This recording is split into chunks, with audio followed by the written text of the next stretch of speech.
Pagsampa mo ng 22, sasampalin ka ng buhay na akala mo dati chill lang. Malalaman mo na yung mga salitang hindi pinupulot ang pera, na dati ay naririnig mo lang sa mga magulang mo. Magtatrabaho ka, magbabayad ng tubig at kuryente. Tapos trabaho, trabaho ulit, paulit-ulit.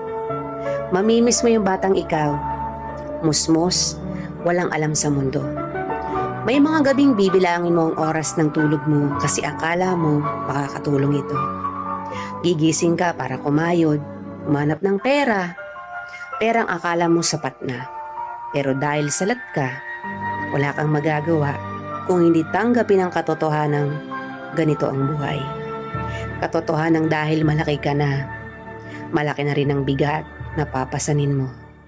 Dahil ngayong 22 ka na o 23 o 25 ka, malalaman mong hindi ka na lang nabubuhay para sa sarili mong pangarap. Real talk yan.